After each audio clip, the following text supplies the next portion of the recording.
I beg your pardon for delay. Now, Mr. Poleviy, who is a deputy spokesperson of ATO.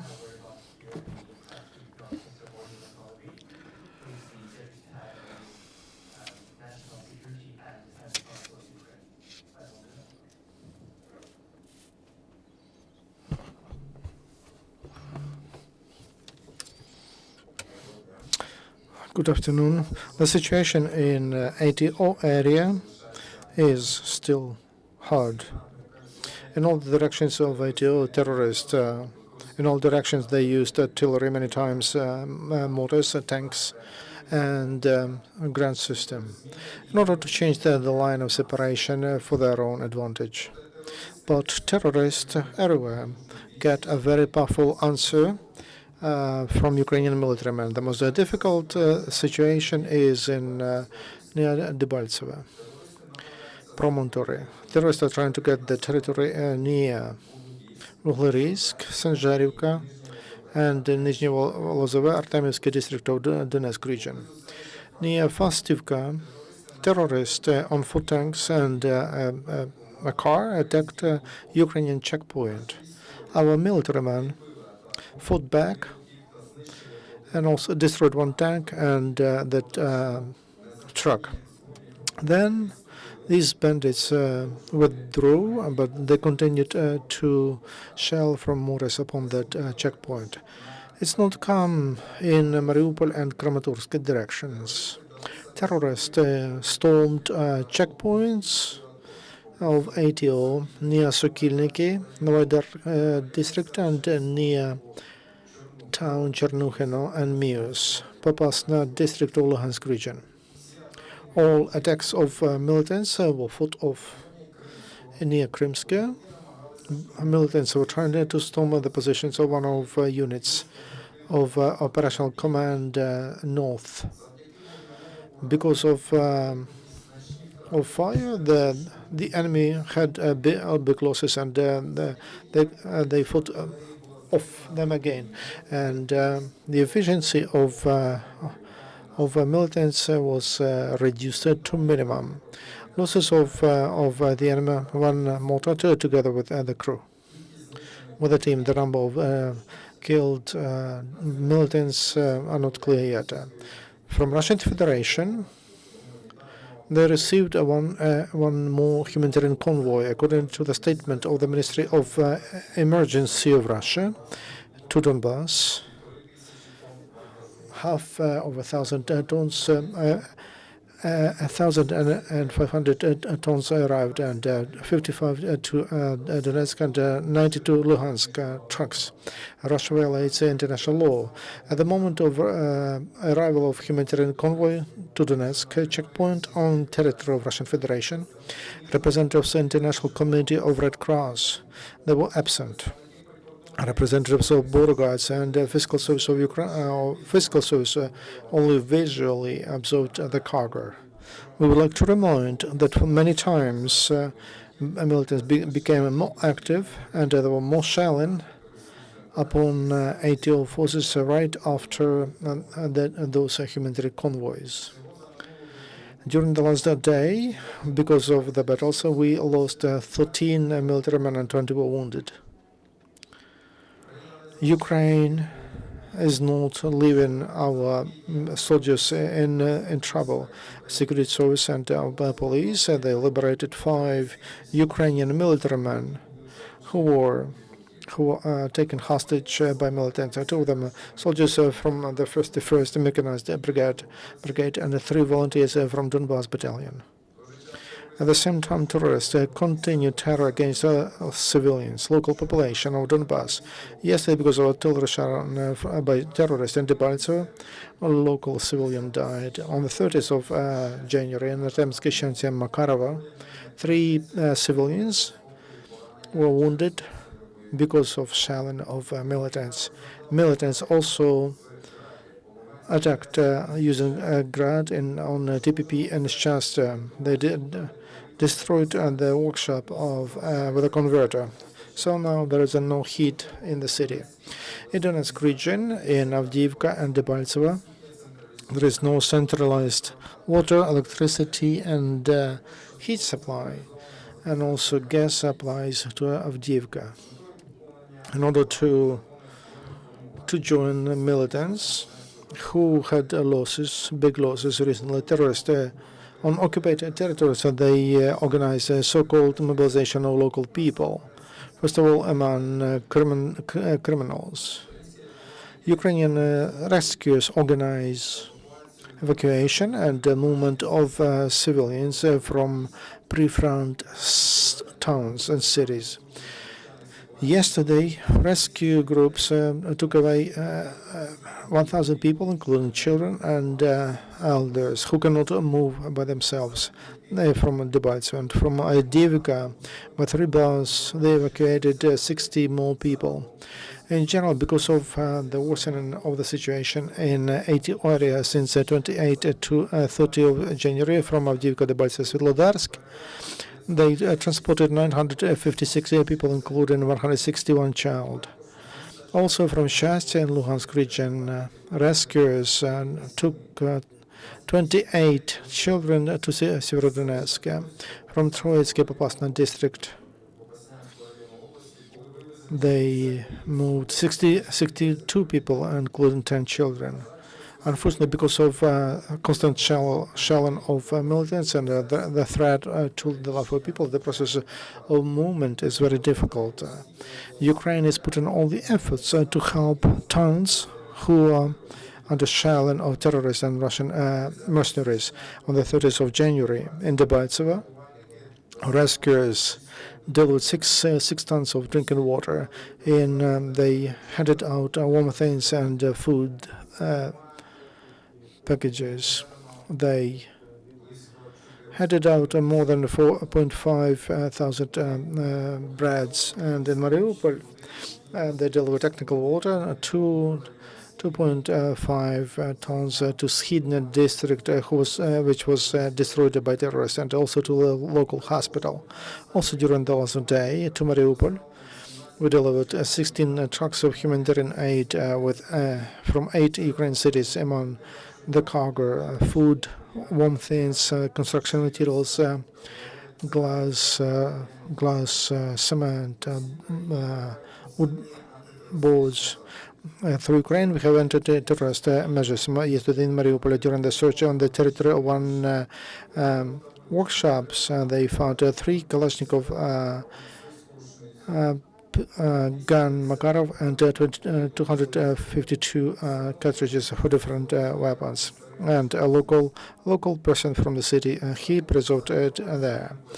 He kept it there. In Odessa yesterday in the billiard club, one local man was arrested, and he had 15 grenade, 5 and also more than 2,000 cartridges. And we ask all to be careful and to inform if they see anything suspicious. Call police and rescue teams. Near Mariupol, we continue fortifying our defense line. Despite a daily shelling of terrorists, and fortification work continues, and we built strong fortification facilities that can stop any effort over the enemy to break through Ukrainian military men safely defend Ukraine border.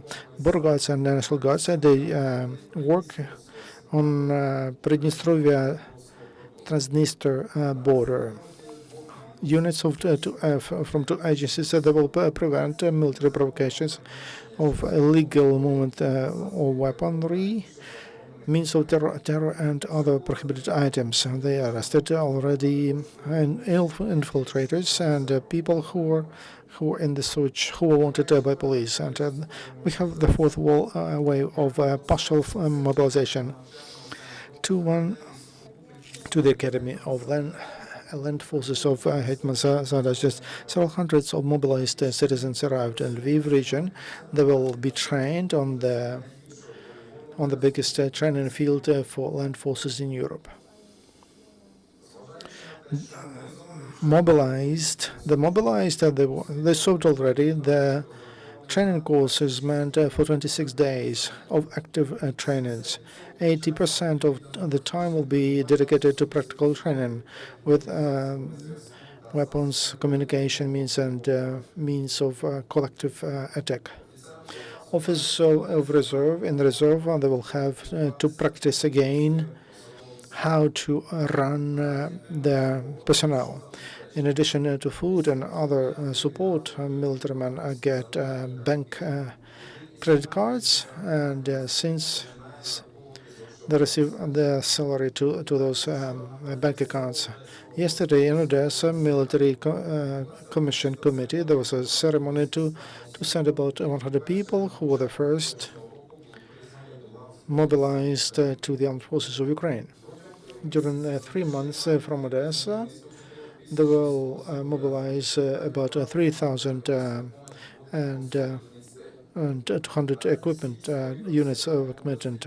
All military commission work almost 24 hours a day, and among the men of who are supposed to be mobilized, and there are a lot of volunteers because it's necessary to train them, to train and civic organization with the support of the Ministry of Defense and Association of Volunteers. They had an exhibition of producers of military equipment and military things in Kiev. There were about 100 producers and importers of military uniform, means of protection, medical items, food, communication and other goods that are needed for our military men. Ukraine is training new generation of patriots. Yesterday, the Minister of Education and Science of Ukraine set up at the main headquarters to train, to have a military patriotic game, Sokol or Jura. Jura is a systemic form of a non-class work with children and young people, and to develop them patriotically through renovation, moral and spiritual values. Also, it is meant to provide skills that are needed to defend us of their life. And the third game will be in the summer. There's a training to improve Ukrainian military tactical medicine. Doctors had trainings with military men of National Guards who came back from AT area. Representative of Kharkiv Medical University, they gave a lesson to our guards and how to provide the first aid and how to stop bloodshedding and how to bandage wounded when they have broken bones and traumas. These skills will be necessary for military men who will return to the east. This is all information. Your questions, please. Oleg Parashuk, 112, Ukraine. I have a question. Do you have information where we have battles now? And in Debaltseve, is it possible that there will be one more ring or encirclement?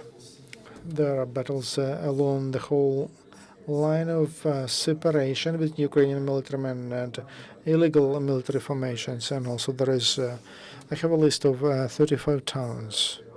Дебальцеве, Бугайка, Попасна, Пал, Щастя, Піски, Новотошківське, Троїцьке, Чернухине, Кримське, Санжарівка, Золоте, Стент-Луганська, Опитне, Трохізбинка, Орлово, Звонка, Славне, Тоненьке, Северний, Гранітне, Водяне, Ніжнє, Рідкодуб, Мінус, Путка, Петрівське, Миколаївка, Новокалинівка, Невельське, Зоря. As to the question about whether whether there could be an encirclement of Debaltseve promontory, there are battles there, but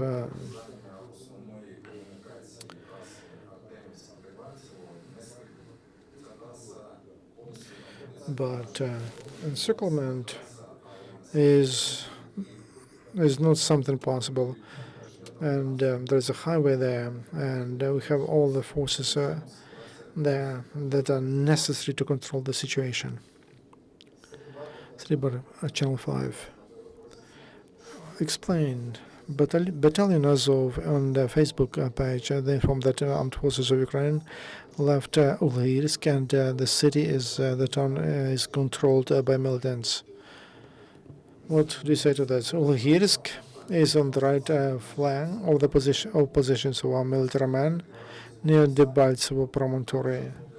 And during the last week, there are difficult battles.